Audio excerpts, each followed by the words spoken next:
And thank you all for being here. And thank you particularly to our poets, Carolyn, Forché, and Padraig Tuama, and for Charlayne, my good friend Charlayne, for agreeing to moderate this important discussion tonight. Just 2 seconds of background about Poetry Life. Since 2012, we at Bookstore Number One have been bringing our nation's most prominent poets here to Sarasota to share their poetry and their thoughts and discussions with audiences both adult and student. But you'll notice that we're online this year, and there is a reason for that. As we were planning this year's Poetry Life to be live in Sarasota with Carolyn and Padraig, and sorry you're not here because we actually have lovely picnics on the bayou at this time of year, but maybe another time. But the reason that we're online is last fall, as I was planning this event, I learned some troubling things. There had been protests by parents at meetings of school boards that were more than protests. I learned from librarians and teachers that librarians and teachers were receiving pushback in very unpleasant ways from parents. These parents, organized into groups, wanted books banned, and it has only gotten worse since that started, since my recognition of how serious this was started in about November. Hello, it's my first time joining you guys. Since then, parents and politicians both have doubled down on their efforts to ban books in schools and to even ban certain words and discussions in our schools. And in this state, particularly in the state of Florida and in many states across the US, the written word and free expression are becoming endangered. They are endangered, and it feels dangerous to teachers to even teach subjects that they would have taught very freely in the not too distant past. So you all are probably aware of what's going on, particularly in the state of Florida. The Don't Say Gay bill has passed. It is now law. There's anti-woke legislation. As of this week, we learned that even many, I understand 41%, to use math, of math textbooks in the state of Florida have been banned for their content. These are math textbooks. I don't mean to sound alarmist, but I am alarmed about it. These are the same techniques that were used in Weimar Germany before the Third Reich came to power. These were the same techniques that Stalin used in Soviet Russia. These are the techniques that are being used by politicians today. And this is poetry, and I know poetry can speak well to politics and freedom of expression. And that's why we've invited this wonderful panel here, because after we've heard our poets read their wonderful poetry, we are going to be discussing these issues, and you will be invited to please put your questions and comments in the chat. Okay, but let's get started with poetry first. Our first reader is going to be Carolyn Forché. She's renowned as a poet of witness. She's the author of 5 books of poetry, and her most recent collection, In the Lateness of the World, is a book of crossings, of migrations across oceans and borders, but also between the present and the past, life and death. Her dark experiences in El Salvador, which inform her poetry, are memorialized in her memoir, What You Have Heard Is True. It's a devastating, lyrical, and visionary book about a young woman's brave choice to engage with horror in order to help others. In 1998, in Stockholm, She was given the Adita and Ira Morse Hiroshima Foundation for Peace and Culture Award in recognition of her work on behalf of human rights and the preservation of memory and culture. And in 2013, she won the Academy of American Poets Fellowship for Distinguished Poetic Achievement. Please welcome poet Carolyn Forché. Thank you, Georgia. And I also would like to thank Bookstore One and announce that this event is, of course, going to help raise funds for the National Coalition Against Censorship. Thank you for coming this evening. I see people from all over the United States and from Ireland and Canada, and it's very exciting. We can do this on Zoom. It's probably the most wonderful advantage of Zoom, that we can all gather together like this. I'm going to open with a poem that is an invocation for me. It's somewhat of a litany. It was written for a friend who, instead of collecting souvenirs in his travels, collected little stones and mounted them on blocks and created a wonderful museum for himself. They were just ordinary, but he labeled them very precisely. And then I asked him if I could maybe make a similar museum, and he welcomed the idea, but I wasn't as organized as it was. And I wound up with a grocery sack of stones from all over the place, and I can't tell them apart. So someday I'll have to bury them all together somewhere. Museum of Stones. These are your stones, assembled in matchbox and tin, collected from roadside, culvert and viaduct, battlefield, threshing floor, basilica, abattoir. Stones loosened by tanks in the streets, from a city whose earliest map was drawn in ink on linen. Schoolyard stones in the hand of a corpse. Pebble from Baudelaire's Oui, stone of the mind within us, carried from one silence to another. Stone of cromlech and cairn, schist and shale, hornblende, agate, marble, millstones, ruins of choirs and shipyards, chalk, marl, mudstone from temples and tombs, stone from the silvery grass near the scaffold, stone from the tunnel lined with bones, lava of a city's entombment, stones chipped from lighthouse, cell wall, scriptorium, paving stones from the hands of those who rose against the army, stones where the bells had fallen, where the bridges were blown.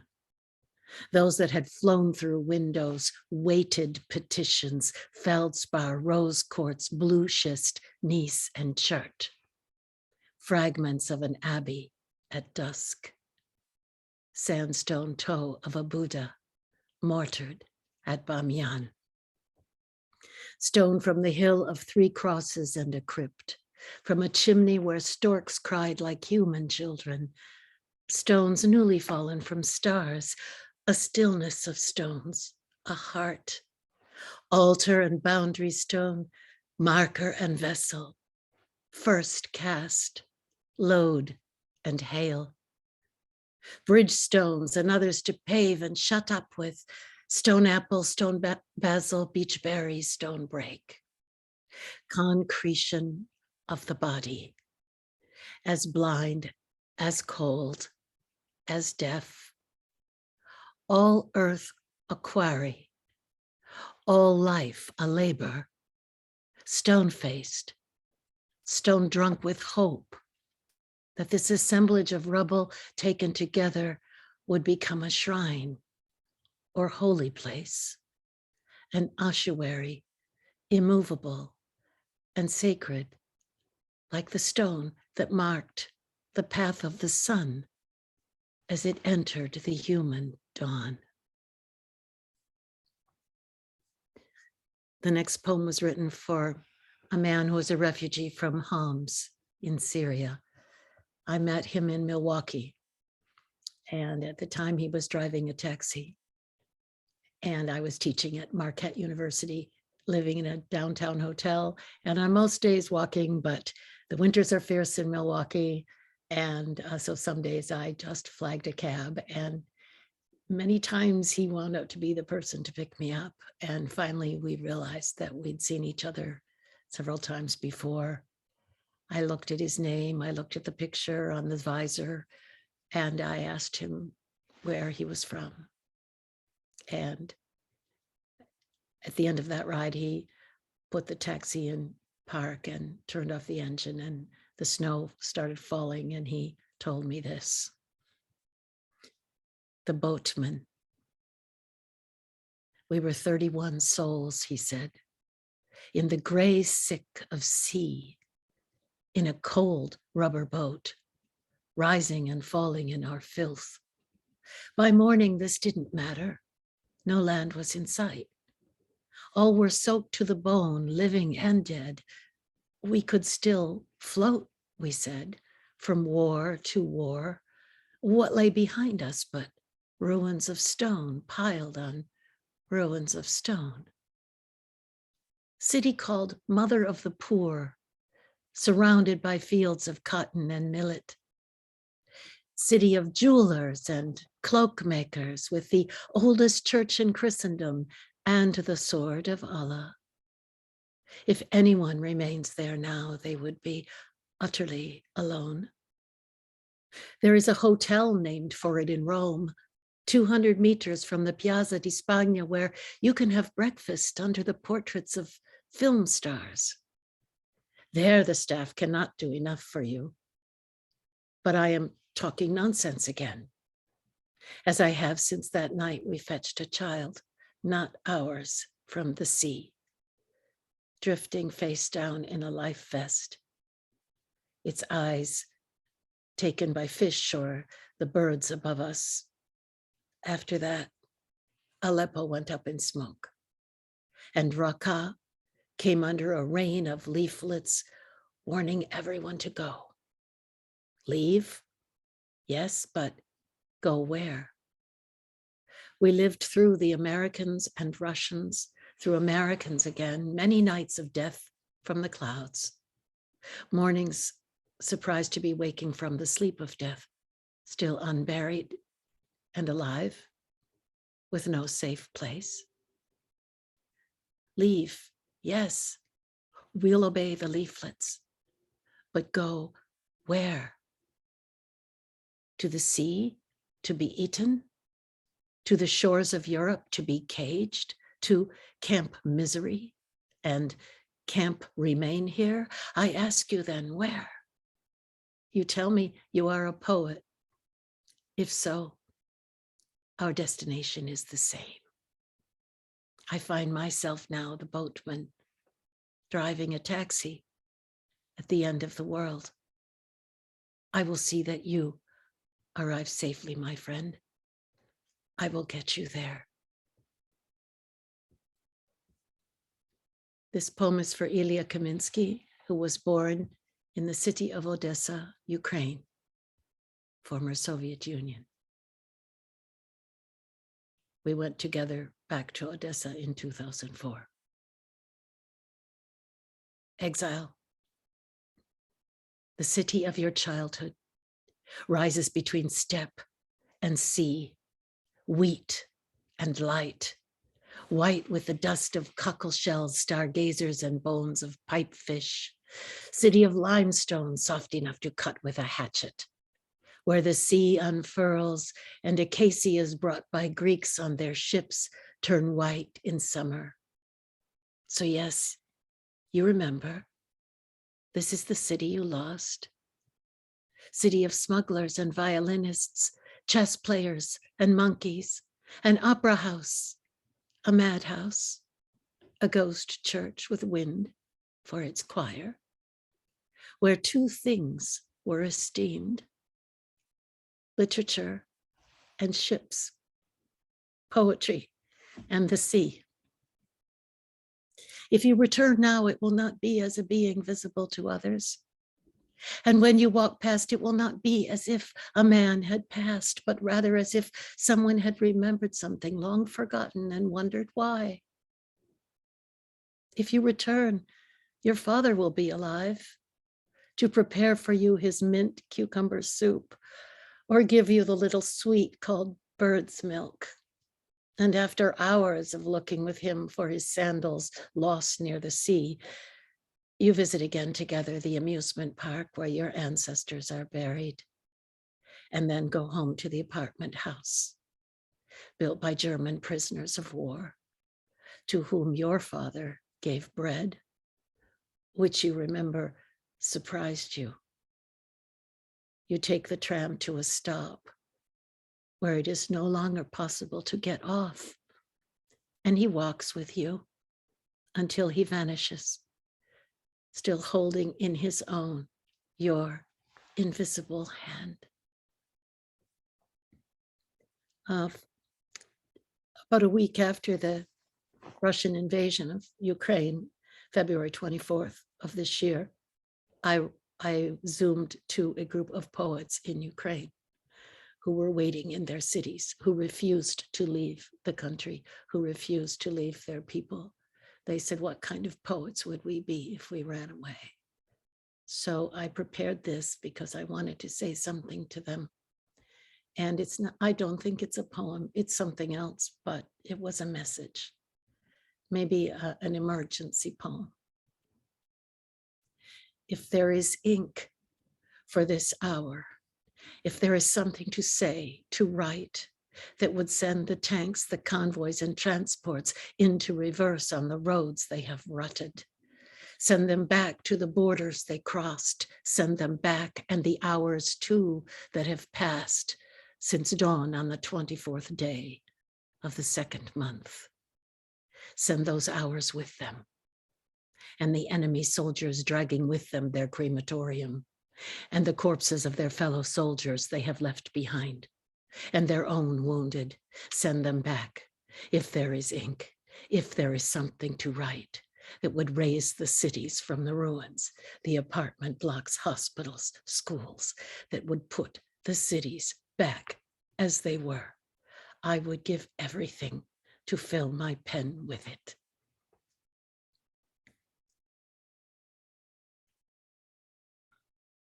I'm going to read a poem about ghosts, but because people are afraid of ghosts, but I think there's something else that they should be more afraid of. And this poem is called In Time of War. And all of these images of ghosts come from actual stories and histories and sightings, mostly having to do with castles in the UK, Ireland, and Europe in time of war.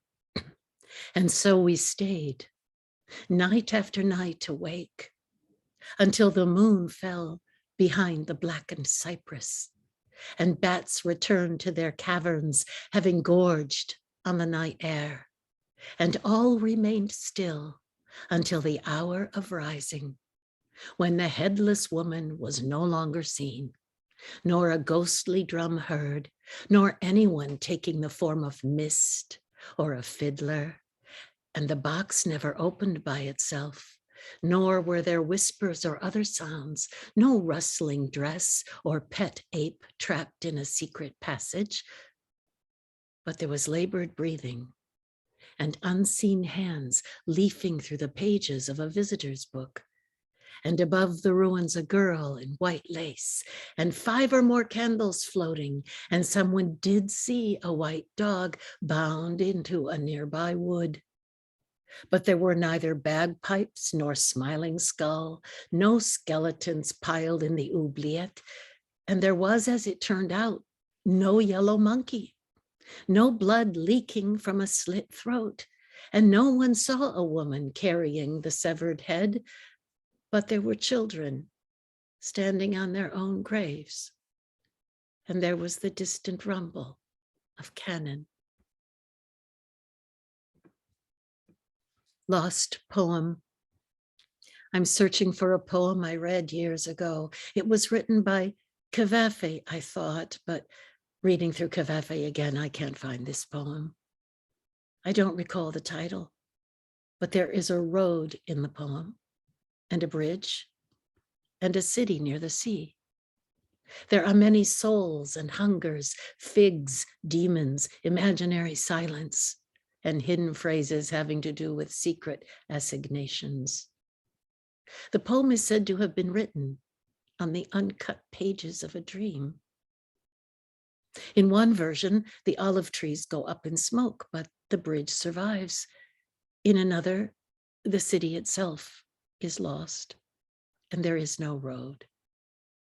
It is a war poem, then, and that is why it is not to be found in the collected works of Cavafy.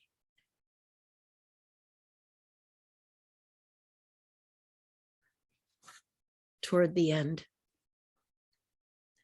in this archipelago of thought, a fog descends, horns of ships to unseen ships, a year passing overhead, the cry of a year, not knowing where, someone in the aftermath who once you knew, the one you were, a little frisson of recognition, then just like that, gone, and no one for hours.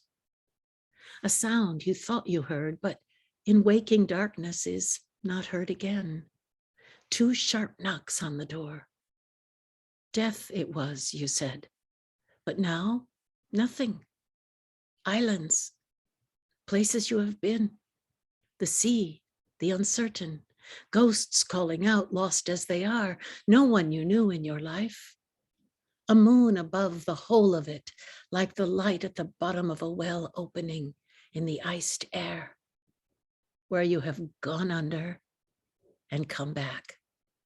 Light, no longer tethered to your own past. And were it not for the weather of trance, of haze and murk, you could see everything at once, every moment you have lived or place you have been, without confusion or bafflement, and you would be one person. You would be one person again. And I will close with a poem called What Comes, and it is dedicated to everyone who has gone through chemotherapy or something like that. I wrote it when I was in chemotherapy. It's a way of talking myself into being all right, I think. What comes? To speak is not yet to have spoken. The not yet of a white realm of nothing left, neither for itself nor another. A no longer already there, along with the arrival of what has been, light and the reverse of light. Terror as walking blind along the breaking sea, body in whom I lived. The not yet of death, darkening what it briefly illuminates, an unknown place, as between languages, back and forth, breath to breath, as a calm in the surround rises, fireflies in lindens, an ache of pine. You have yourself within you, yourself. You have her, and there is nothing that cannot be seen. Open then to the coming of what comes. Thank you. Thank you, Carolyn. That was beautiful and moving. Thank you so much. Now we'll hear from Padraig Tuama. Welcome, Padraig, to the United States. I hope you're enjoying your visit here. We're so glad. Sorry you can't be in Florida with us, but as I say, maybe next time. Padraig Tuama. Excuse me, can I say something? Please mute yourself. Thank you so much. Padraig is based in Belfast. He's a theologian, a conflict resolution mediator, and the author of 4 volumes of poetry, including Daily Prayer with the Corrymeela Community, which draws on the spiritual practices of Ireland's oldest peace and reconciliation community, of which Tuama was a leader from 2014 to 2019. Another collection, Sorry for Your Troubles, arose out of a decade of Tuama's experiences, hearing stories of people who have lived through personal and political conflict in Northern Ireland, the Middle East, and other places where hostility is prevalent. For Tuama, religion, conflict, power, and poetry all circle around language, that original sacrament. He has worked with groups to explore story, conflict, their relationship with religion and argument, and violence. Using poetry and group discussion, his work is marked both by lyricism and pragmatism, and includes a practice of evoking stories and participation from attendees at his lectures, retreats, and events. And currently, Padraig guides the weekly podcast, Poetry Unbound, through NPR's On Being. Welcome, Padraig. Thanks very much, Georgia, and thank you, Carolyn, for your beautiful poetry, and thank you, everybody, for being here. I see so many of you from different places, and it's a lovely thing to be gathered here together. I'm going to start off with a poem called The Pedagogy of Conflict. As Georgia mentioned, I have worked for many years in conflict resolution, and I've often been struck by working with people who have come from places where conflict has been ingrained for decades. I'm struck by how people speak about the realization as a child of what was normal when it shouldn't be normal. So this poem is in 3 parts. The Pedagogy of Conflict. Number 1. When I was a child, I learned to lie. When I was a child, my parents said that sometimes lives are protected by an undetected light lie of deception. When I was a child, I learned to lie. Now I am more than 25, and I'm alive because I've lied, and I'm lying still. Part 2. When I was a child, I learned that you could stay alive by obeying certain rules. Let your anger cool before you blossom bruises on your brother's shoulder. Always show your manners at the table. Always keep the rules and never question. Never mention certain things to certain people. Never doubt the reasons behind legitimate aggression. If you compromise or humanize, you must still even out the score and never open up the door. Never open up the door. Never, never, never open up the blasted door. When I was a child, I learned that I could stay alive by obeying certain rules. Never open up the door. When I was a child, I learned to count to 5. 1, 2, 3, 4, 5. But these days I've been counting lives. So I count 1 life, and 1 life, and 1 life, and 1 life, and 1 life. Because each time is the first time that that life has been taken. Legitimate target has 16 letters and 1 long, abominable space between 2 dehumanizing words. Enmity is so often at the heart of the question of conflict, and the question about how to think about enmity and enemies is really at the heart of so many of the world's great mythological and religious traditions. And I was present when Martin McGuinness, who was the Deputy First Minister of Northern Ireland, shook the hand of the British Queen, Queen Elizabeth II, whose birthday it is today. He's dead since, and each considered each other the enemy. And yet they decided in 2012 to meet and to shake hands in some kind of gesture of saying that whatever could be made by shaking hands would be better than preserving enmity between them as well as their constituent followers. So here's part of a poem called Shaking Hands. I should say that there's a place called Tuama, which had a terrible bomb in it in 1998 after the Good Friday Peace Agreement. So there's a small reference to Tuama in this poem. That's that town.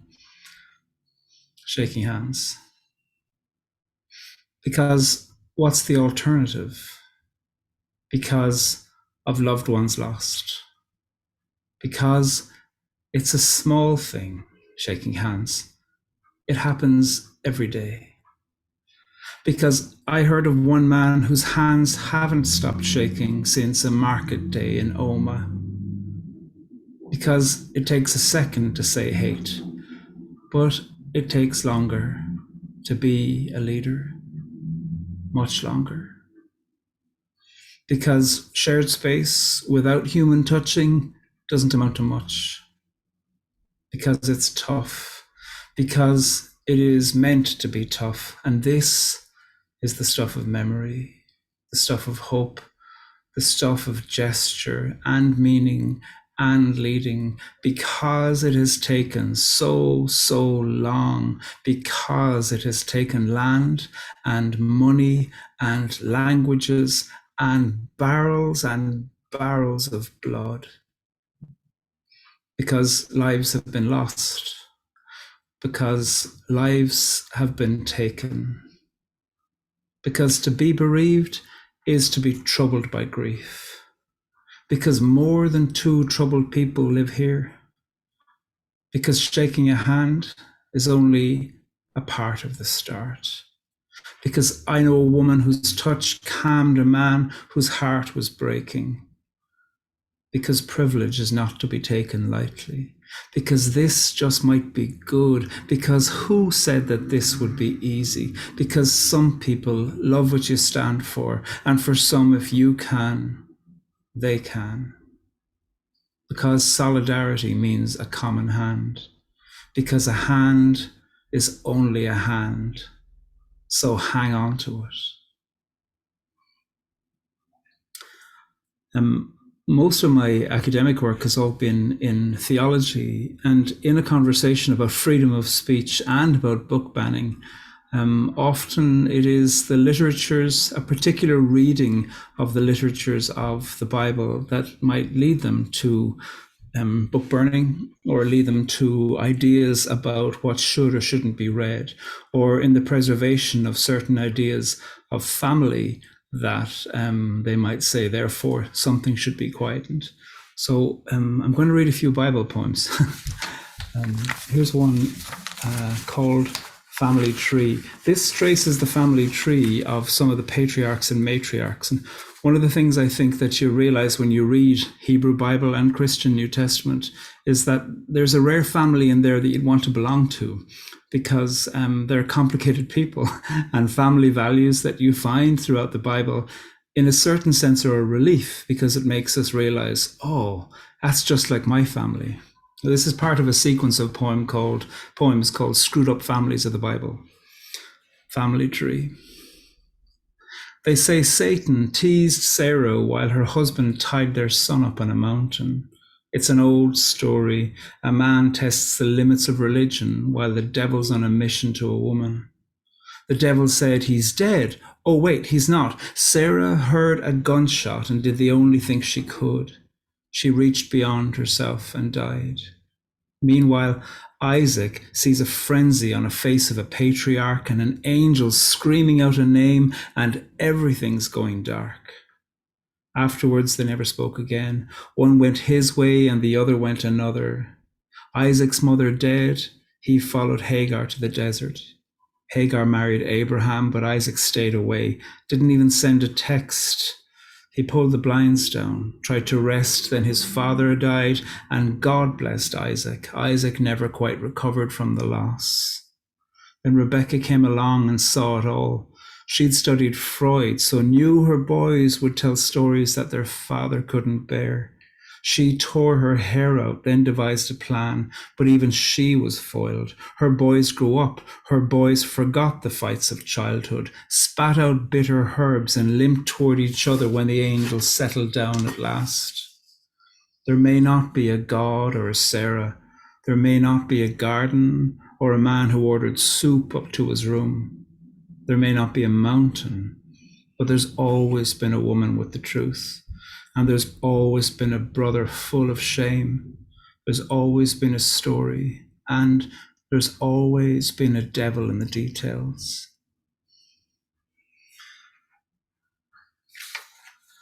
Here's a poem set in the Garden of Eden called The First Fight. Afterwards, Adam wandered round naming things. Mountain, he said, covered in sweat from a day's hike, and breeze cooling down.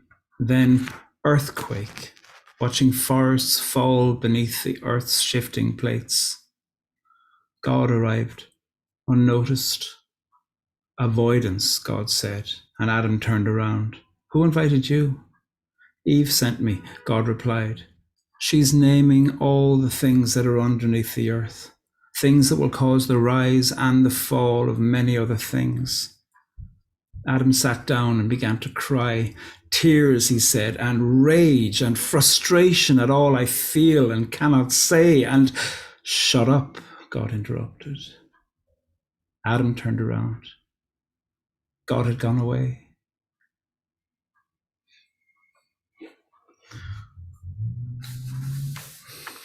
Over and over again, I think what we encounter in these extraordinary texts that are fundamental to so many of the world's religions is not a pathway about how to be perfect, but a witness about the complicated ways of trying to belong, about trying to figure out what it means to be human, and trying to pay attention to the regular reality that every community is made by its relationship to its neighbor, and that hostile borders will always fail because people have always crossed borders, and therefore barricaded borders will always be the defeat, both of the people who are trying to come in, but also of the people who are trying to shelter.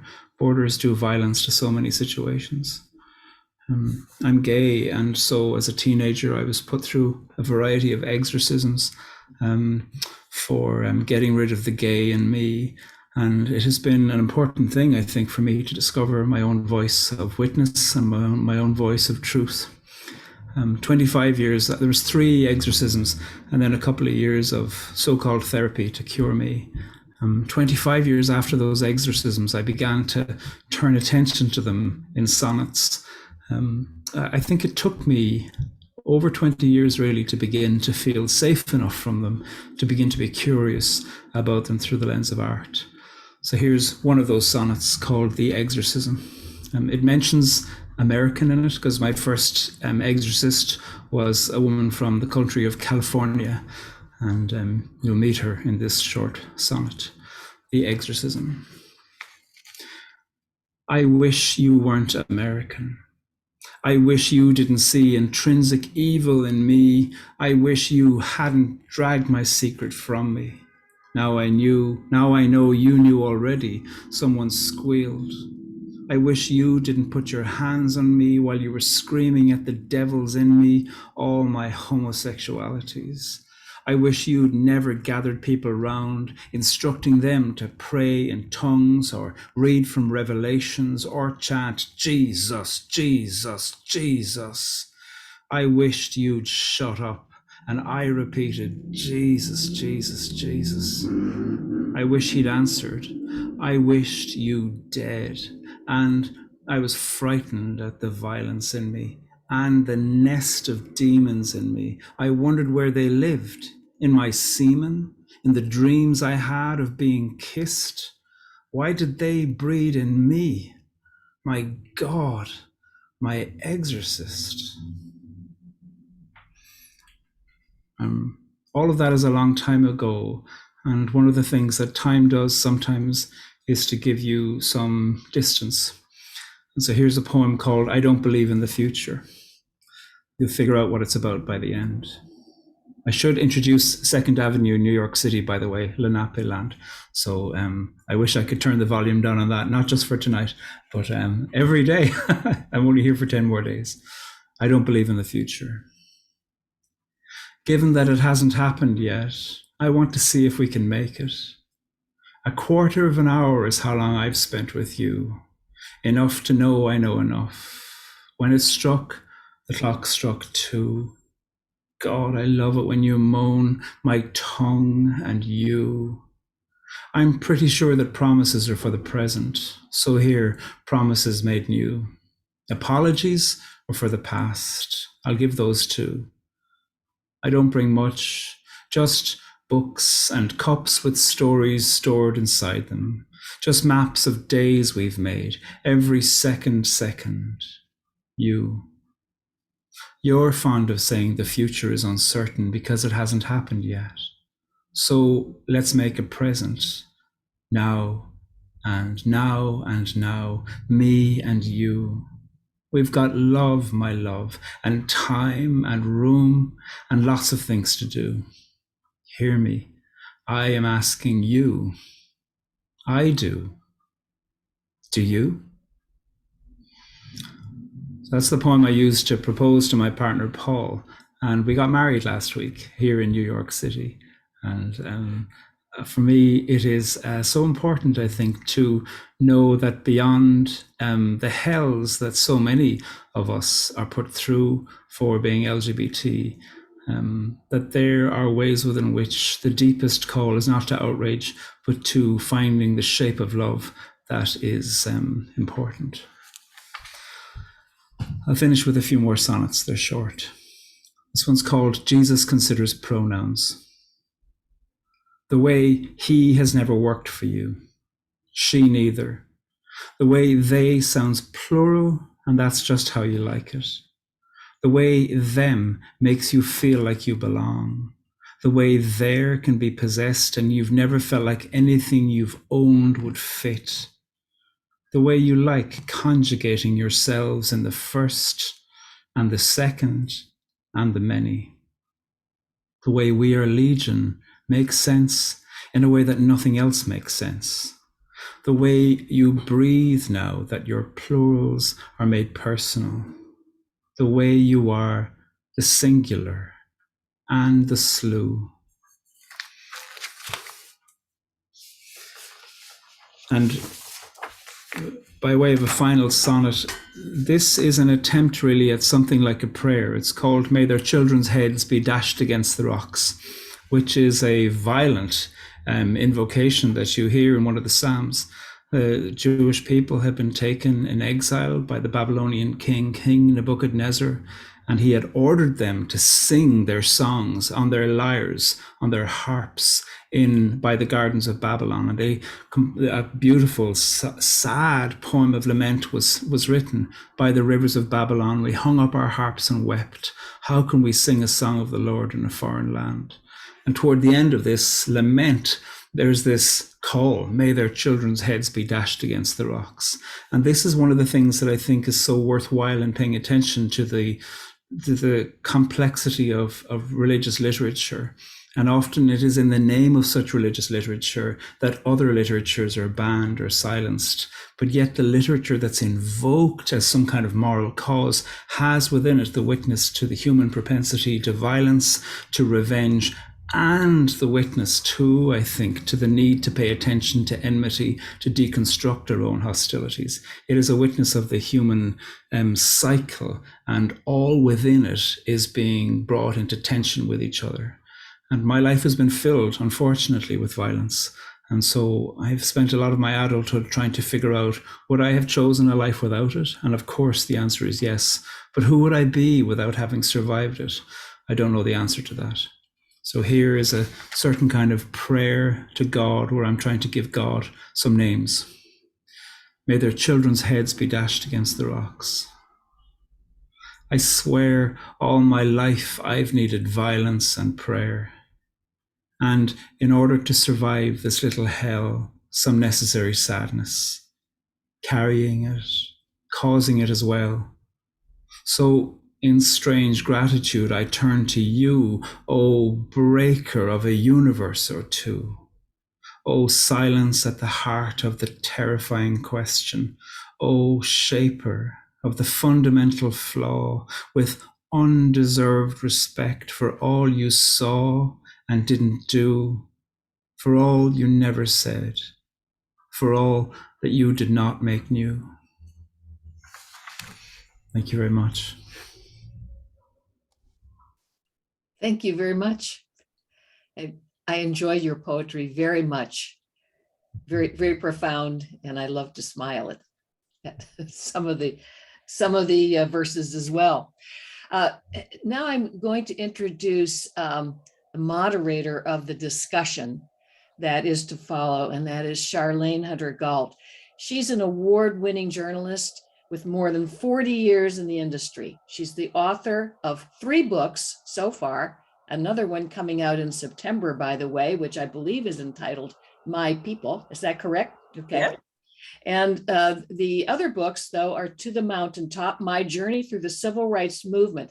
It's a historical narrative for young readers, grade 9 and up, but I would say that it is, I loved the book and found it very, very interesting. And as I wouldn't call it a YA book at all. I think adults should read that book. And she's also the author of New News Out of Africa, Uncovering the African Renaissance, and In My Place, a memoir of the civil rights movement fashioned around her experiences as the first Black woman to attend the University of Georgia. In 2005, she returned to NPR as a special correspondent after 6 years as CNN's Johannesburg bureau chief. She had joined CNN in April 1999 from National Public Radio, where she worked as the network's chief correspondent in Africa and was awarded a Peabody in 1998 for her coverage of that continent. She joined NPR in 1997 after 20 years with PBS, where she worked as national correspondent for the NewsHour with Jim Lehrer. And she began her journalism career at the top as a reporter for The New Yorker, to which she still contributes.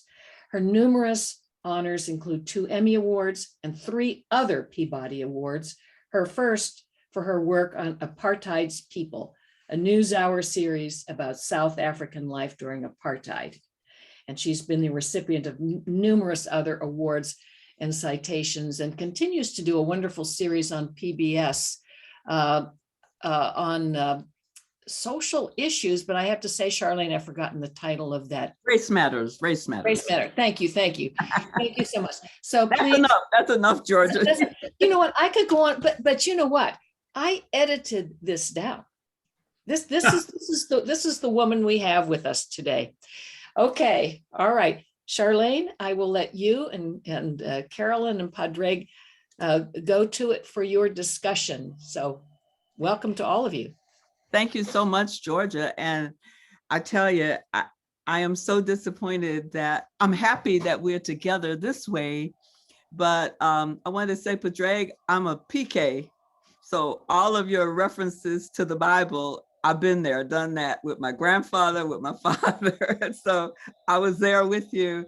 And I tell you, it's such an honor to be with Carolyn. I've read your work, and today listening to it just brought tears to my eyes.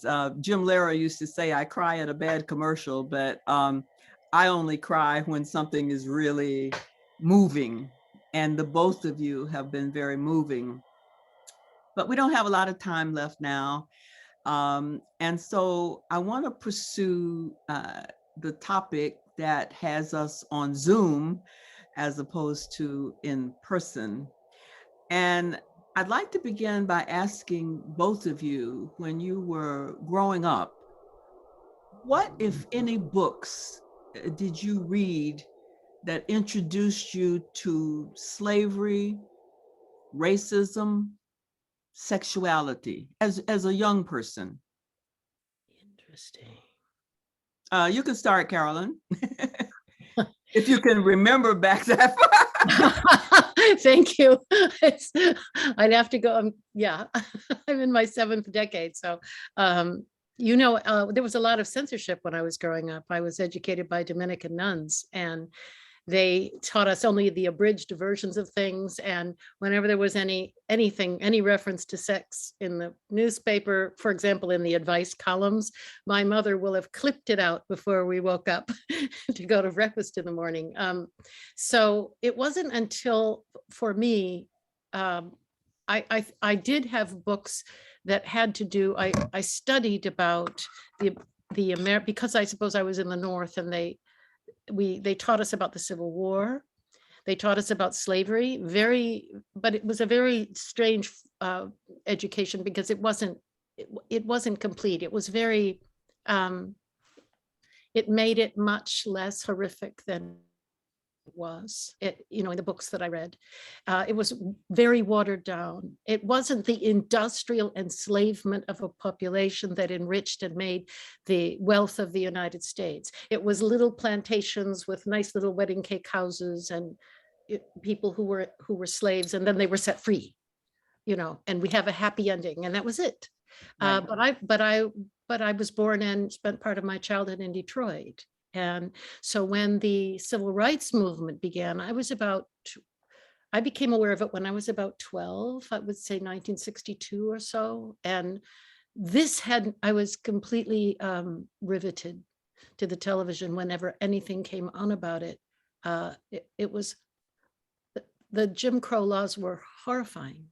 To learn about the Jim Crow laws. So that was my first real, I think that was my small portal into consciousness about the world that broke this parochial sphere of my sheltered childhood. About how old were you then? Excuse me. I think I was about 12. Oh, okay. So that was, not, I was just on the verge of adolescence, a young 12. Padraig, you probably have quite a much more interesting story to tell from where you grew up. Yeah, but let me just follow up real quick with you. What impact did that, even coming late, well, when you were 12, what impact did that have on you when you learned something you didn't know about slavery and racism at 12? It changed my view of adults. Really? Yeah. Which adults? Black adults? White adults? Who? White adults. Mhm. It changed my view of my teachers. And when I spoke about it in class, I remember one time in the 8th grade, I stood up and talked about the civil rights movement and discovered that at least half my class were against me for doing that. Really? Yeah, they Did were they white. say why? No, they don't say why. They just shun you or, make you feel that you've done something that is not, they don't approve of. And I didn't realize that people would have those views until then. And it was shocking to me, but I mean, I soon got used to it. I soon realized that was the way that people had those attitudes, Mm-hmm. But It that's was, very, yeah. Go ahead. Well, I was very sheltered. It was very Catholic, very, sheltered environment. Everything was very controlled. So discovering what these Jim Crow laws were, what the civil rights movement was all about, and then gradually reading backwards into history and discovering that all of the versions of just about everything I'd ever been taught were oversimplified, or they were based on fabrications or mythologies or lies. And so, the big job was to sort everything out for myself. And that's where the public library came in. And you had books in the library that helped you do that, right? Or did Yeah. you? I mean, was it hard to find what you were Yes, looking it was hard to find what I was looking for. Yes, it wasn't something that was encouraged, Charlayne. Right. It wasn't, I was supposed to read like nice little books about little girls growing up on the prairie and in the 19th century in America, the brave little daughters of the pioneers, as they were called, nothing about massacring the native people or anything like that. Right. So, for me, it was a tunneling through lies, tunneling through. Tunneling, I like that phrase, tunneling through. And because you can't, you just have to keep going, you have to keep digging. I guess Right. that's why I call it a tunnel. And there's no way out but through, and you can't turn around. So you have to, if you want to go after truth, you have to keep digging. I guess I spent my whole life doing that, maybe. Right. Well, I'll get to this question that just popped up in my head about if you were going through that back then, and I don't want you to tell everybody how old you are, but that was a few years ago.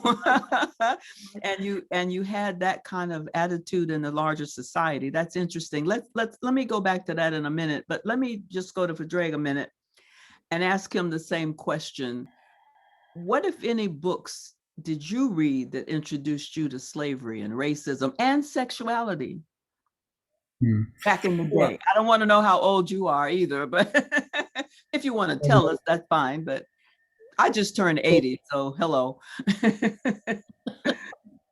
Um, I think to step back, like at the age of 5, I asked my parents why we spoke English when we were outside of the house, because I spoke Irish and English, and Irish had been a language, is a language that had been systematically oppressed through the occupation of Britain in Ireland, occupation of Ireland by Britain. And so, really, for me, the question of language has always been political, and the question of power. And at the age of 5, I suppose I was introduced in a strange way to the idea of empire and the impact of empire on places that had been colonized and places that had been delanguaged. And I've always loved languages. And for me, I cannot imagine living without the Irish language at the heart of me. And so I suppose that gave not just me, but to my mind, it gives a lot of Irish experience a certain complicated political edge when it comes to speaking and writing in the English language. When I was 9 and 10, I had a teacher in school, Eileen Sheehan was her name, and she taught us songs from oppressed peoples from around the world. And as 9 and 10-year-olds, we were singing songs, some of which were in Swahili, some of which were in other languages from around the world, which was a way of being introduced to narratives of oppressed peoples from around the world through song. And on the one hand, lamentation, and on the other hand, a witness to brutality, and on the third hand, to beauty and music. And that was profoundly informative for me in terms of being aware that the map was put together by people who said that they put maps together, the world map. What a country is called was not what it always was called. And where a border was not where necessarily a border should be. And so in quiet ways, I feel like my life was profoundly radicalized through being Irish and an Irish speaker and speaking in a second language in a country whose first language has been systematically denied for hundreds of years. Through the insight and the love of music and the love of the world of Eileen Sheehan when I was 9 and 10.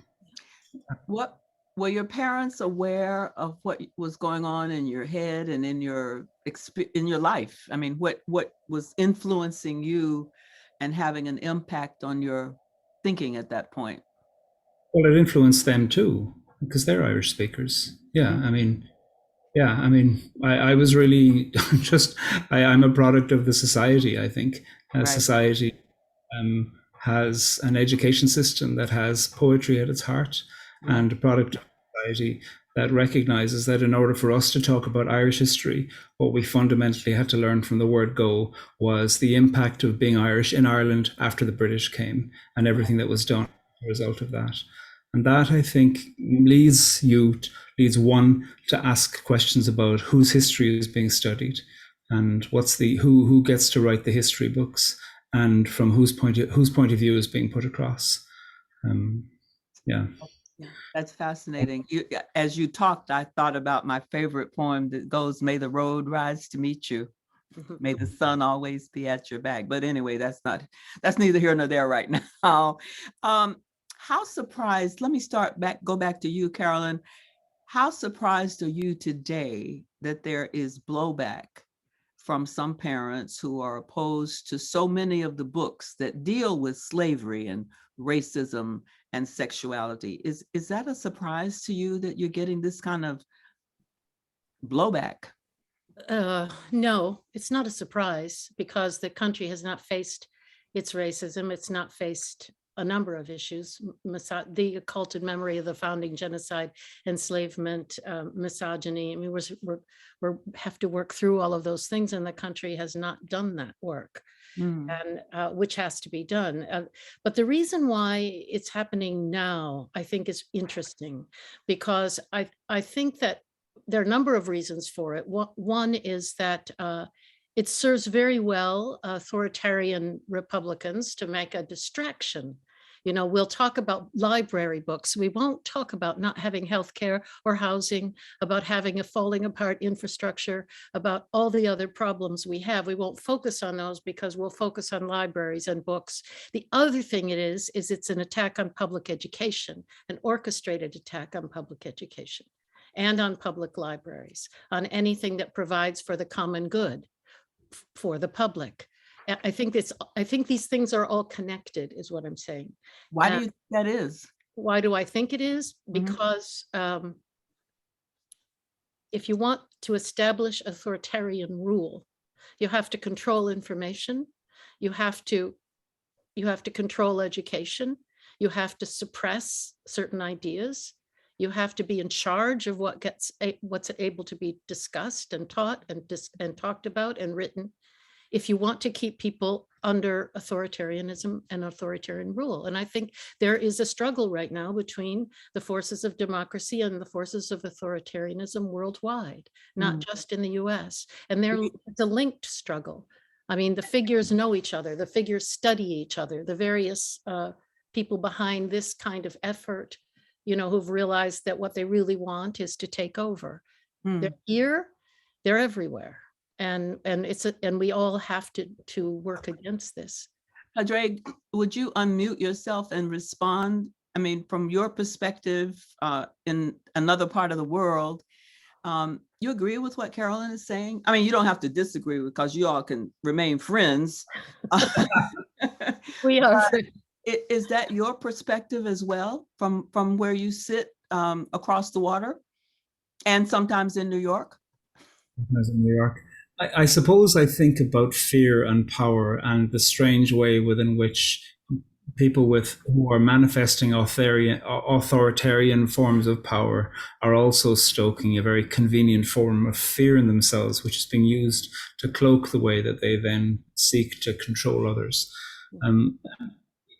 I suppose I've seen so often where people who would have an affiliation to a certain interpretation of Christianity would seek to amplify their control of LGBT people or women or other populations of people. And I see that in a certain way where people say, we're going to be persecuted, therefore we're going to persecute you before you persecute us back. You know, the Christian point of view is going to be silenced, therefore we're going to silence you before you silence us. And that is a strange performance of a very convenient form of fear, because it's not actual fear. It's using fear. It's using the fantasy of persecution as a way to justify authoritarian. And this has been, unfortunately, a repeated narrative over and over and over. You see it in the book of Exodus in the Hebrew Bible, where it says that a new Pharaoh arose in the land and saw the Hebrews and thought, in the future, they might rise up against me. Therefore, that Pharaoh put their sons to death. And what we see in all of these extraordinary literatures is how fear can be manipulated as a tool when really what you want to do is dominate. And unfortunately, I'm not surprised that that cycle is reoccurring again and again, because the literatures of the world, from the Epic of Gilgamesh to the Quran to the Bhagavad Gita to Hebrew Bible, repeat to us these messages of understanding that this is a cycle that we have to face. And so I'm not. Sorry, go ahead. Sorry, go ahead. I'm sorry. Would you repeat your last sentence because I cut you off? I'm not surprised, but I am dismayed. Yeah, but a lot of the people who are against some of the books that we'll talk about in a minute, they're Christians or they're religious. I mean, why don't they think the same way you think? Well, I suppose there's always a question. There's the question of what do we read in that Bible? How do we read? And over again, what we learn is that it is always important to read a literature through multiple lenses, through a community lens. And I don't mean go off and get degrees in theology. I mean, read it in the way that Ernesto Cardenal did in Lake Nicaragua, in the Gospel of Solentiname, where he gathered people together to say, here's a text, how do you read it through the stories and politics and persecutions of your own life? And he created a community and conversation with a text. And I think we need that community and conversation with text, with all powerful formative texts, whether that's a religious text or whether that's a constitution, written or unwritten, like what's happened in Britain. One of the things that's contributed to the crisis of and the failure, the disaster that Brexit is the fact that I don't think British people know their own story well enough. Britain doesn't study empire, even though it established so much of it. And this, I think, is a profound crisis. What does it mean to read the narratives that you seek, that you say are powerful? What does it mean to read them through multiple community lenses? And for me, the crisis is of hermeneutics rather than of text. What do you read? How do you read it? And how do you let it displace and inform you in terms of therefore does it mean to belong? Carolyn, that's fascinating. Carolyn, I see you shaking your head. So you want to add something to that? I agree with everything that Padraig has just said. What's interesting is that censorship has been with us. The first recorded censorship was in 430 BCE. And it was a sophist philosopher named Protagoras who suspected that the Greek gods were not real. He tried to promote this view that these gods that were blamed for all manner of suffering on earth were fictitious. And so Protagoras, his works had to be burned. And of course, it's a poet who said, it was Heinrich Heine who said, wherever books are burned, there too people will be burned. So it's a very dangerous thing that they're doing. It's because it has a trajectory, and that trajectory is horrific. And we really can't, we have to take this seriously. We have to be courageous. We have to push back against book bannings and censorship. We have to protect our libraries and our schools and our teachers. Right now, I think the school boards and the librarians are being terrorized. And it's a directed effort by, I would say, a not very large, but incredibly vocal group of people. Well, that group is growing. And the other day, maybe it was yesterday, I can't remember now, but a high school junior in Burbank, California, wrote an op-ed in the New York Times following his attendance at a public forum. And he said, my experience at that meeting and others convinced me that the problem is not that we disagree, but how. We need to shift focus away from reflexive outrage about restrictions and bans toward actual discussions of the merits and drawbacks of the individual books. What is your response to that? I think he's got a good idea, because then it would mean that those who are attacking these books would actually read them and discuss them with others, rather than get a list of titles that they're going to take to the school board meeting and scream about. It would be very beneficial to have everyone, for example, know what critical race theory actually is before condemning it. I think it's a great idea to have everyone reading in common and having people who form their opinions in the aftermath of reading, or in the act of reading, rather than in the act of parroting. No offense to parrots, I have one. Some kind of agenda that they've been given. But I keep hearing criticisms of, and I'm not taking a position, I'm a journalist, so I'm gonna let you all take positions. But I keep hearing mistaken information about where critical race theory is taught. And I've been researching. It's not taught in elementary school. It's not taught in high school. It's not even taught in college. Where is that misinformation coming from about these things? And what can you do about it? That's the question. Let's give Carolyn time to think a minute and breathe. Go ahead. There's an analysis from conflict theory about this practice called concretization, where if I'm in an argument with somebody I take their point of view and I exaggerate it, and then I disagree with my version, my exaggeration of what I'm saying they're saying, in order to take away their voice.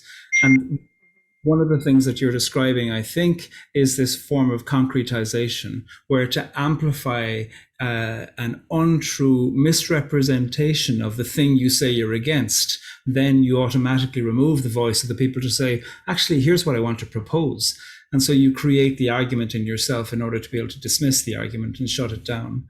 And that's one of the things that I hear happening in the context of people speaking about critical race theory, in the context of people speaking about LGBTQI lives, saying this is what they want, therefore it's dangerous.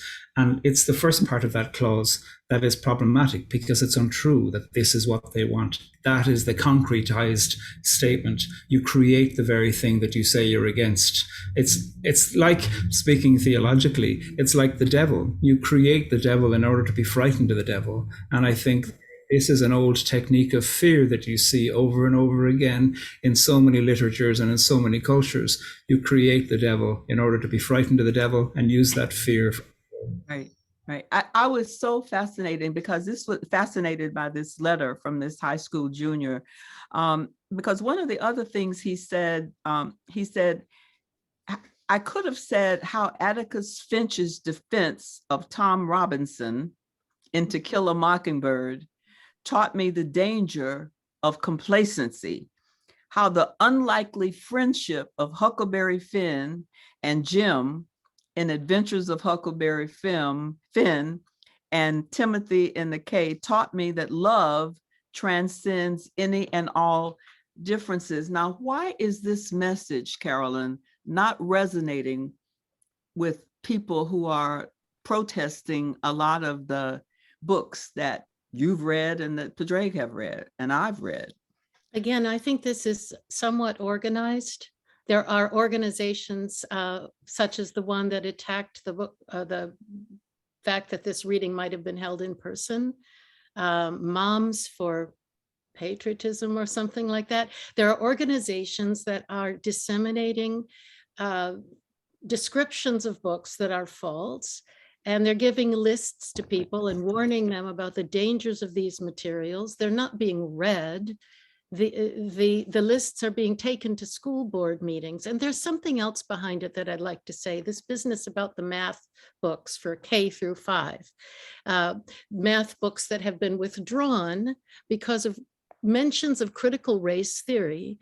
Those mentions have not been quoted, those pages have not been produced, the books have simply been withdrawn. There was an interesting story that someone was investigating, a man named Stern Levine, the fact that what the math books that were left were all published by a company called Accelerated Learning out of Houston, Texas, a company that was affiliated with Governor Youngkin of Virginia's former employer, and Governor Youngkin and Governor DeSantis and some others are mysteriously reflecting each other's views of these mysterious math books and their mentions of critical race theory. There are things behind this. There are economic considerations, like textbook publishing. There are useful diversionary considerations, like let's get the parents all worked up about this so that we don't have to answer questions about that, or worrying about actually making proposals for healthcare, which they haven't done yet. You see, so I think it's kind of complex, and I don't think they're reading the books. I think I don't really. Every time I've talked to someone who is frightened of these books, I start asking them questions about the characters and things, and they couldn't pass a multiple choice, the simplest multiple choice test on these books. They don't know what the books are about. They just know they're supposed to be against it. Right. Well, it's what's interesting also. And again, this was a young man writing this piece, and you all can look it up. I have his name over here somewhere. He's an Asian, beautiful Asian name. I have it written down somewhere. I have to find it. But one of the things that he said, which I think is really important, and he says that my experience at that meeting and others convinced me that the problem is not that we disagree, but how. we need to shift focus away from reflexive outrage about restrictions and bans towards actual discussions of the merits and drawbacks of the individual books. Mhm. That seems pretty profound coming from a young, I think he was a junior in high school, but that's the question I have about so many things that are uncomfortable Mhm. in our society today. How do you talk to people who don't agree with you in a way that is, I don't know, how should we say it? In a way that's constructive. I mean, can we close these gaps among our people who have such great disagreements about things? How do you communicate? How do we close these gaps? Or do we? My I mean, what does experience, our history teach us about how we can close gaps? I How did, we shall overcome? I have tried to talk to people who have these views on occasion, and if they are asked questions about their views, they become somewhat upset and angry. And I haven't the solution to how to approach that anger. I do notice that they have it, but I don't know what to do for it. Padraig? Well, I think there are all kinds of ways where groupings of people can come together and try to have conversations. One of the things that happens in a situation like this is that it's for or against a particular book or book banning in general. And that issue, whatever that issue is, can create an us and a them mentality. And I mean, I hear plenty of derogatory, fairly violent language coming from people on the left and people on the right. So each side, I think, is perfectly capable of being really derisory about the other. But one of the things about things that separate us into us and them is that they're temporary in a certain sense, because there's all kinds of other ways when it comes to other issues, what you think about religion, what you think about sport, what you think about gender. And so what we know is that certain dividing lines are fluid. And within the context of that, I suppose as a conflict mediator, have spent years trying to say to people, let's get together. You don't have to agree with each other at the end, but we're hoping that we can disagree in a new way. We're hoping that threat of violence can be withdrawn. And we're also hoping that there can be a way where by the end you could say, here's what the other side think. And they could hear you say that and say, you have summarized us well, even if you still disagree with it.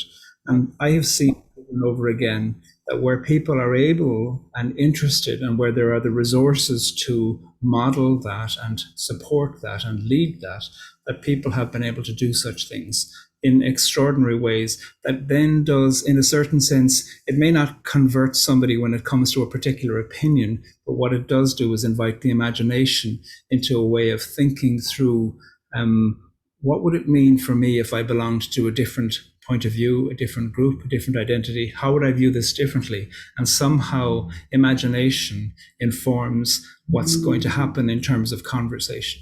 And this is why the art is important, is because the arts, nobody can travel everywhere and learn every story, but the arts can nurture the possibility of imagination.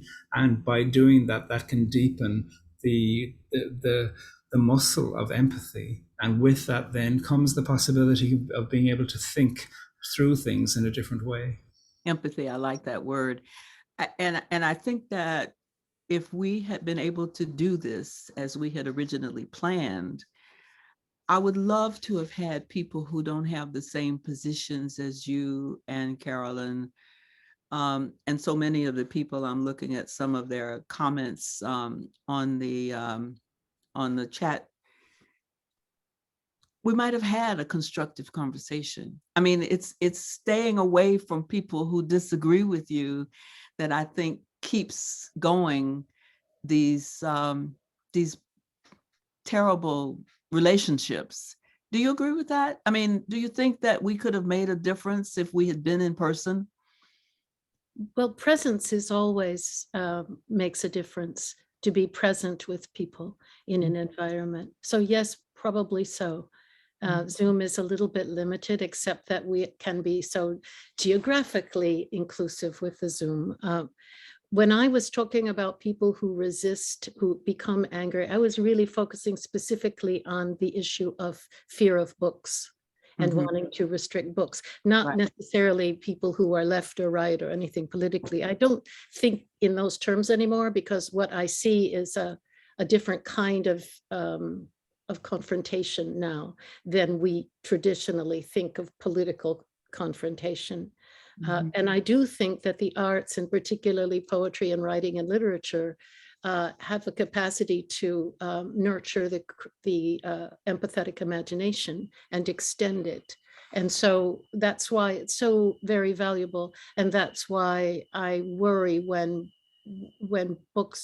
access to books is threatened, or when books are used as a kind of cudgel, to attack other people and to deprive children of education.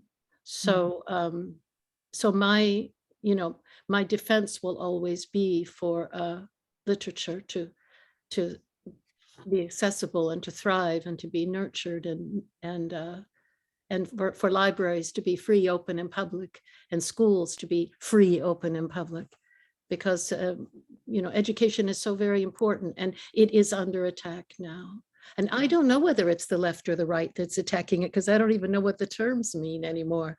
It doesn't seem to me that conservatives are all that conservative. And, it just seems to me that there's a strange two political languages being developed. I think some of it has to do with what kind of media is consumed. And the different camps have different media that they watch. They don't live in the same universe of news. And so they don't have the same picture of the world. And that's why they can't talk to each other. They're not talking about the same creature, the same world. Padraig, do you find that social media, is a problem here? Because that's how a lot of people are communicating these days. They're not listening to my program, the News Hour, or or some of the other programs that try to do a balanced job when it comes to reporting. But increasingly, I keep reading that more and more people are getting their information or news, whatever you want to call it, from social media. Is that a real problem? And what do you do about that? Well, I suppose I would want to give two answers to that. One of which is that, yes, it can be, of course, a real problem if to get your news only from somewhere that's only going to deal in often outrage-evoking headlines that are playing on something else, which are presumably about click here and buy this, or click here and see these ads so that we can get paid for being the host of the adverts. So on the one hand, I'd want to say that, yes, that is a problem. And alongside that comes the anonymity that can come from horrific death threats and attacks that can happen, ad hominem attacks that can happen through the anonymity of social media.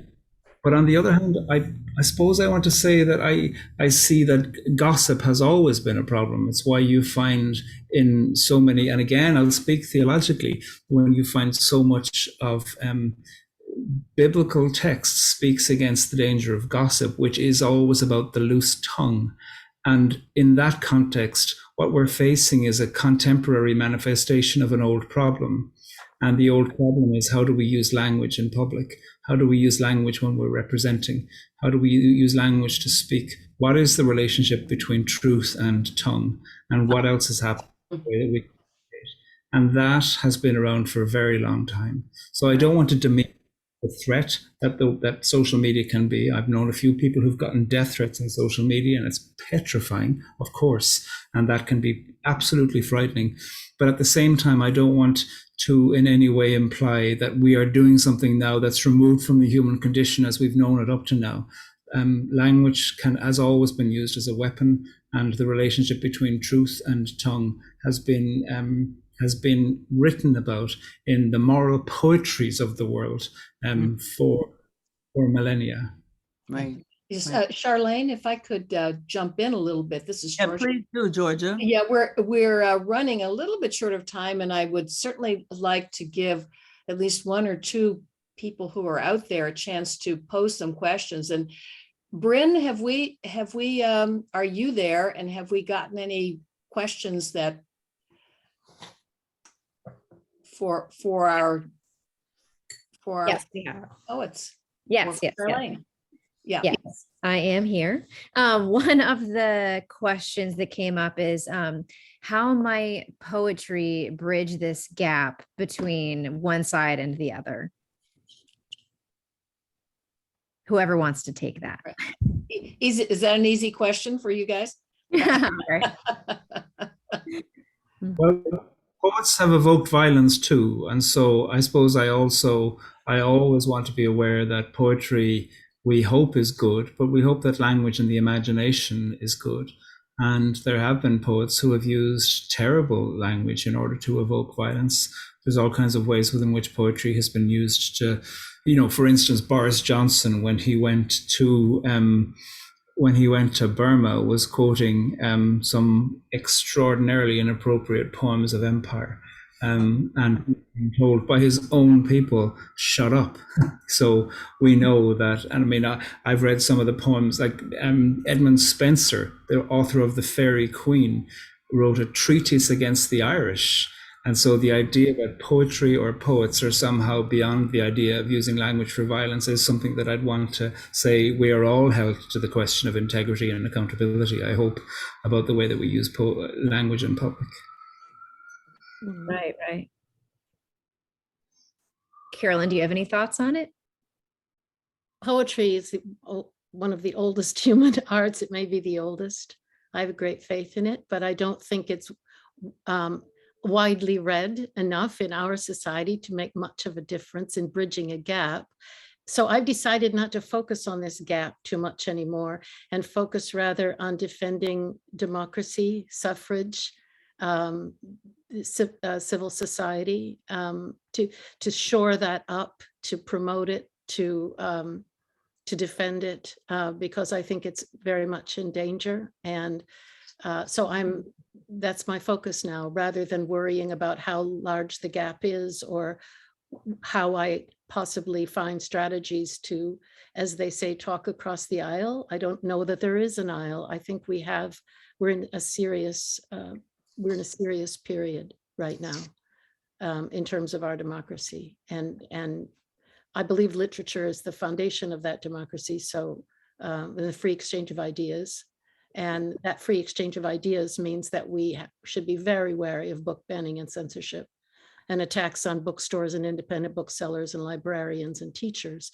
Teachers are walking away from their jobs because they're terrified, not just because they're underpaid, not just because of the constraints of COVID, but because they don't want to be attacked in the parking lot of the school by parents. They don't want to have this kind of fear to live with. And I worry about that. I'm worried about all of those people, and I'm worried about democracy. And I think we could lose it. There's nothing special about the US that guarantees that we stay a democracy. Georgia, could I just interject something real quick right here? Yeah. It takes me back to when I was the first Black woman student at the University of Georgia in 1961. And the students, the white students who were there, protested my being there in all kinds of ways, some of which were vicious. And I was suspended after a riot outside of my dormitory. That was in 1961. 40 years later, the governor of Georgia, who had said no, not one Black student will ever attend classes at the University of Georgia, came to the university where Hamilton Holmes, who's now transitioned, but where we were, and he apologized and said he was sorry. And so, I know we're going through some tough times, but we've been there before and we've come through, and we shall overcome is what I was taught. And so I hope you agree. We are in some difficult times, but I've had the experience of not the 80 years I am now, but of many of my years where I've seen terrible things happening. And then I've seen people come and say, I'm sorry, I was wrong. So I continue, I guess, Padraig, as the preacher's kid I am, to have hope in our people, all of our people, my people, your people, all of our people. I'm sorry, George, I had to Oh, get no, it. Charlayne, that's beautiful. And it's a beautiful way to, I think, end our time together, unless there's just one last thought from either Carolyn or Padraig. Are we good? It's been great. It's been my honor to welcome the three of you actually to Poetry Life 2022. And while we're on the subject of hope, let's hope we can do it live again in 2023. Yes. Yeah. Thank you so much. So nice to meet all of you. Thank I you know so George, much. but Carolyn, Thank and you. Padraig. Thank Love you. it. Thank you. Thanks very much.